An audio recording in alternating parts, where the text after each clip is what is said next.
বন্ধ করে নামাজ পড়া যাবে কিনা, রাতে দরজা জানালা খুলে ঘুমানো যাবে কিনা, সিজদার সময় হাত কোথায় রাখা সঠিক, গোসলের আগে উযু করলে গোসলের সময় লজ্জা স্থানে হাত লাগে বা পরিষ্কার করার জন্য হাত লাগে, তাহলে কি গোসল শেষে আবার উযু করতে হবে? স্বামী মারা গেলে মেয়েদের সাদা শাড়ি পরা কি জায়েজ? এক মসজিদে টাকা দেওয়ার নিয়ত করে অন্য মসজিদে দেওয়া যাবে কিনা? খাবারের আগে বিসমিল্লাহ বলবো নাকি বিসমিল্লাহির রহমানির রহিম বলবো? রুকু থেকে সোজা হয়ে দাঁড়িয়ে রব্বানা লাকাল হামদ বলবো নাকি রব্বানা ওয়ালাকাল হামদ বলবো? রুকু থেকে সোজা হয়ে কতখানি সময় দেরিতে দাঁড়িয়ে থাকতে হয়? টি শার্ট পরে নামাজ হবে কিনা? তাহলে চলে যাচ্ছি আমরা সরাসরি প্রশ্ন উত্তরে। মঈন খান জানতে চেয়েছেন জাইতুনের তেল পায়ে দেওয়া যাবে কিনা? যাবে, কোনো অসুবিধা নেই, কোরআনে কোথাও নিষেধ করা হয়নি। যে ইস শিমুল জানতে চেয়েছেন জামা পড়া অবস্থায় পুরুষেরা কি নাভির নিচে প্যান্ট পরতে পারবে কিনা? নাভির নিচে প্যান্ট পড়তে পারবে যদি উপরে জামা থাকে, কোনো অসুবিধা নেই। রিমাইন্ডুদ্দিন প্রশ্ন করেছেন রুকু থেকে সোজা হয়ে কতখানি সময় দেরিতে দাঁড়িয়ে থাকতে হয়, দয়া করে জানাবেন। দেখুন, রুকু থেকে সোজা হয়ে আমরা কমপক্ষে একবার তাসবিহ পড়া পরিমাণ সুবহানাল্লাহ বলা সমপরিমাণ আমাদেরকে দাঁড়াতে হবে। স্বাভাবিকভাবে সুবহানাল্লাহ বলতে যত সময় লাগে, দাঁড়িয়ে সোজা হয়ে কমপক্ষে এতটুকু সময় দাঁড়াতে হবে। আমরা অনেকে মনে করি দাঁড়িয়েই চলে যেতে পারবো না, আমি সোজা হয়ে দাঁড়ানোর পরে অন্তত অপেক্ষা করতে হবে সুবহানাল্লাহ বলতে যে পরিমাণ সময় লাগে কমপক্ষে এতটুকু, এরপরে আপনি সেজদায় যাবেন। মোহাম্মদ, আপনি জানতে চেয়েছেন খাবারের আগে বিসমিল্লাহ বলবো নাকি বিসমিল্লাহির রহমানির রহিম বলবো? ভাই, এ নিয়ে দুই রকমের ব্যাখ্যাই আছে। নবী সাল্লাল্লাহু আলাইহি ওয়াসাল্লাম সাম্মিল্লাহ এটুকু বলেছেন। এক ব্যক্তি খাবার খাচ্ছিলেন, তাকে বা খাবার খাওয়া প্রসঙ্গে নবী সাল্লাল্লাহু আলাইহি ওয়াসাল্লাম বলেছেন সাম্মিল্লাহ, মানে আল্লাহর নাম নাও। এখানে সাম্মিল্লাহ আল্লাহর নাম নেওয়া হতে পারে, পুরো বিসমিল্লাহির রহমানির রহিম পড়াটাও হতে পারে। এজন্য আপনি বিসমিল্লাহ বলে শুধু যদি খাবার গ্রহণ করেন তাতে আপনার সুন্নাহ আদায় হয়ে যাবে। আর যদি বিসমিল্লাহির রহমানির রহিম পুরোটাই পড়েন তাহলে আরো ভালো, কোনো অসুবিধা নেই ইনশাআল্লাহ বিইذনিল্লাহ। তবে শুধু বিসমিল্লাহ বললেই আপনার বিসমিল্লাহ পাঠ করে খাবারের যে বিষয়টি সেটি আদায় হয়ে যাবে ইনশাআল্লাহ। শহীদ আলম শারমিন জানতে চাইছেন আমরা কি নাপাক পানি থেকে তৈরি, এটা কি সত্য? আমরা যে পানি থেকে তৈরি হয়েছে সেই পানিকে আল্লাহ তাআলা খুবই তুচ্ছ পানি বলেছেন, সেটা নাপাক কিনা এটা নিয়ে ওলামাদের মধ্যে মত পার্থক্য রয়েছে।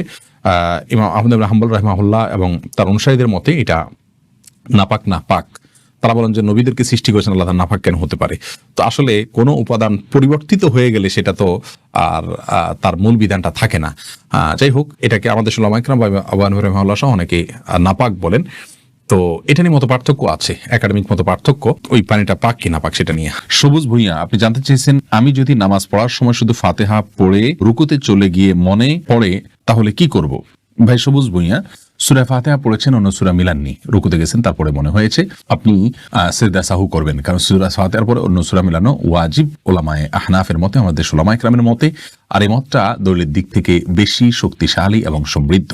যদিও আরাবিয়ান স্কলারদের মধ্যে সৌদি আরবের ওলামায়ে কেরাম এবং হাম্বলি ফিকহ ফলো করেন ওলামায়ে কেরামের অনেকেই বলেন যে সূরা মিলানো অথবা সূরা ফাতিহা পরবর্তী যে কিরাতের অংশ সেটা ওয়াজিব নয়, সেটা আবশ্যক নয়। আমরা দলিলের আলোচনায় বিস্তারিত গেলাম না, শুধু এটুকু বললাম যে আপনার ওয়াজিব হওয়ার মতটাকে অগ্রাধিকার দিয়ে আপনি সিজদা সাহু করবেন, এটাই আপনার জন্য অধিক নিরাপদ। রাজি হোসেন, আপনি জানতে চেয়েছেন মাস্ক পরে সালাত আদায় করা যাবে কিনা? যদি আপনার ভয় হয়, আতঙ্ক গ্রস্ত থাকেন আপনি, আপনার শঙ্কা যদি হয় যে আমি মাস্ক না পড়লে এই সময় আমার বিপদ হতে পারে, বা বিপদ যদি এই পর্যায়ে পৌঁছে যায় কোনো সমাজে, ইনশাআল্লাহ মাস্ক পরে সালাত আদায় করলে সালাত হয়ে যাবে। তবে স্বাভাবিক অবস্থায় মাস্ক পরে সালাত আদায় করা নিষিদ্ধ, বরং স্বাভাবিকভাবে মুখ খোলা রেখে সালাত আদায় করতে হবে। মুখ বন্ধ রেখে সালাত আদায় করা মাকরুহ। সালাত হয়ে যাবে ইনশাআল্লাহ। কিন্তু যদি আমাদের এই যে করোনা ভাইরাসের যে পরিস্থিতি চলছে, এরকম কোন পরিস্থিতিতে শঙ্কার জায়গা থেকে আপনি মাস্ক পরেন, তাহলে ইনশাআল্লাহ বিইذনিল্লাহ আপনার এটাতে কোনো অসুবিধা হবে না। এমডি আশরাফুল ইসলাম জানতে চেয়েছেন টি শার্ট পরে নামাজ হবে কিনা? হ্যাঁ, নামাজ হয়ে যাবে, কিন্তু এরকম কোন টি শার্ট পরে সালাত আদায় করা উচিত নয় যেটা সালাতের গাম্ভীর্যতার সাথে যায় না, অথবা আপনার এই টি শার্ট পরে আপনি কোথাও যান না ভালো কোথাও, এরকম যদি হয় তাহলে আপনার জন্য টি শার্ট পরে সালাত আদায় করা জায়েজ হবে না, অন্যথায় জায়েজ হবে। আল্লাহ তাআলা বলেছেন ইয়া আইয়ুহাল্লাযীনা আমানু খুযু যিনাতাকুম ইনদা কুল্লি মাসজিদ, হে ঈমানদাররা প্রত্যেক সালাতের সময় সুন্দর পোশাক পরিধান করো। অতএব আপনি যে পোশাকটা আপনার কাছে সুন্দর, সম্ভ্রান্ত জায়গায় আপনি যান সাধারণত, বা সাধারণ পোশাক নয়, অপমানজনক পোশাক নয়, বা আপনার শোয়ার পোশাক নয়, বা এটা পরে আপনি কোথাও যেতে চান না, এরকম পোশাক যদি না হয় তাহলে সেক্ষেত্রে আপনার সালাত হয়ে যাবে, টি শার্টেও কোনো অসুবিধা নেই। এরপরে প্রশ্ন করেছেন মঞ্জুরা পারভিন, আপনি প্রশ্ন করেছেন রুকু থেকে সোজা হয়ে দাঁড়িয়ে রব্বানা লাকাল হামদ বলবো নাকি রব্বানা ওয়ালাকাল হামদ বলবো? দুইটাই বিশুদ্ধ হাদিস দ্বারা প্রমাণিত, বরং কোনো কোনো বর্ণায় আল্লাহুম্মা রব্বানা লাকাল হামদ, আল্লাহুম্মা রব্বানা ওয়ালাকাল হামদ এরকমও আছে, যার কারণে আপনি যে কোনোটা পড়েন তাতে আপনার সালাত আদায় হয়ে যাবে, সুন্নাহ আদায় হয়ে যাবে, যেহেতু সবগুলোই হাদিস দ্বারা প্রমাণিত। আর কাসরাতুল মাবানি তাদুল্লু আলা কাসরাতিল মাআনি, এই মূলনীতির আলোকে আপনি রব্বানা ওয়ালাকাল হামদ যদি পড়েন অথবা আল্লাহুম্মা রব্বানা ওয়ালাকাল হামদ যদি পড়েন তাহলে সেটা বেশি ভালো। এরপরে প্রশ্ন করেছেন তাহমিনা আখন্দ, এক মসজিদে টাকা দেওয়ার নিয়ত করে অন্য মসজিদে দেওয়া যাবে কিনা? যাবে, যদি অন্য মসজিদে এর চেয়ে বেশি প্রয়োজন মনে হয় তাহলে নিয়ত পরিবর্তন করা যায়, অসুবিধা নেই। নিউ কাটার এআইডি থেকে প্রশ্ন করা হচ্ছে, স্বামী মারা গেলে মেয়েদের সাদা শাড়ি পরা কি জায়েজ? মেয়েদের স্বামী মারা গেলে সাদা শাড়ি আর কালো শাড়ি এরকম কোনো কিছু পরার ক্ষেত্রে ইসলাম শরিয়ত কোনো নির্দেশনা দেয় না। ইসলাম শরিয়া বলে কোনো স্ত্রী লোক তার স্বামী যদি মারা যান তাহলে 4 মাস 10 দিন পর্যন্ত তিনি শোক পালন করবেন, আর শোক পালনের অংশ হিসাবে তিনি খুব বেশি সাজসজ্জা করবেন না, গহনাগাতি ইত্যাদি ব্যবহার করবেন না, স্বাভাবিকভাবে চলবেন। সাদাই পড়তে হবে এরকম কোনো কথা নেই। সচরাচর তিনি বেড়াতে গেলে বা কোনো অনুষ্ঠানে গেলে, কোনো মেহমান অতিথি আসলে তখন যে পোশাকগুলো পরেন এরকম কোনো পোশাক পরবেন না। বাস এটাই হলো সবচেয়ে গুরুত্বপূর্ণ বিষয়। কিন্তু এর বাইরে তাকে বিশেষ কোনো কালারের কাপড় পরতে হবে, সাদা পরতে হবে এমন কোনো বাধ্যবাধকতা ইসলামী শরীয়তে নেই। মোহাম্মদ ফাজলুল করিম জানতে চেয়েছেন, গোসলের আগে উযু করলে গোসলের সময় লজ্জাস্থানে হাত লাগে বা পরিষ্কার করার জন্য হাত লাগে, তাহলে কি গোসল শেষে আবার উযু করতে হবে? যে অনেক উলামায়ে কেরামের মতে মান মাসসা ফারাজাহু ফালিয়াতাওয়াজ্জা, যে ব্যক্তি তার লজ্জাস্থানে স্পর্শ করে কোনো কিছুর আড়াল ছাড়া সরাসরি হাত দিয়ে তার উযু আবার করতে হবে, তার উযু ভঙ্গ হয়ে যায়, এরকম বর্ণনাকে সামনে রেখে অনেক উলামায়ে কেরাম এটাকে উযু ভঙ্গের কারণ হিসেবে বলেছেন। তাদের সাথে অবশ্যই আপনাকে উযু করতে হবে পুনরায়।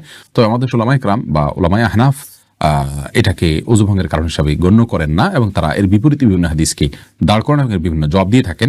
তাদের মতে আপনার উযু ভঙ্গ হবে না। সুজন মাহমুদ জানতে চেয়েছেন, সিজদার সময় হাত কোথায় রাখা সঠিক? সিজদার সময় আপনি হাতকে পায়ের যে গিরা সেখান থেকে আপনি অন্তত এক হাত বা তার একটু বেশি নিবেন, যাতে করে স্বাভাবিকভাবে আপনি হাত রাখতে পারেন এবং আপনার পেটের নিচ দিয়ে একটা ছোট বাচ্চা আসা যাওয়া করার মতো, অর্থাৎ ছাগলের বাচ্চা টাচ্ছা অথবা এই জাতীয় কোনো ছোট বাচ্চা টাচ্ছা আসা যাওয়ার মতো জায়গা থাকে এরকম দূরে রাখবেন। একদম কাছেও থাকবেন না জড়সড় ভাবে, আবার অতি দূরেও যাবেন না। আর 2 হাতের মাঝামাঝি আপনি মাথা রাখবেন। তুলি আপনি প্রশ্ন করেছেন, রাতে দরজা জানালা খুলে ঘুমানো যাবে কিনা? সরাসরি কোন হাদিসে নিষেধ আছে বলে আমার জানা নেই। তবে হ্যাঁ, দরজা বন্ধ করে ঘুমানো নিষেধ, দরজা বন্ধ করতে বলা আছে। মহিউদ্দিন কাম মন্ডল জানতে চেয়েছেন, চোখ বন্ধ করে নামাজ পড়া যাবে কিনা? যাবে, কিন্তু মাকরুহ। মাঝে মধ্যে আপনার ইয়ের জন্য মনোযোগ সৃষ্টি করার জন্য করতে পারেন। ইউটিউব চ্যানেল সাবস্ক্রাইব করতে ভুলবেন না।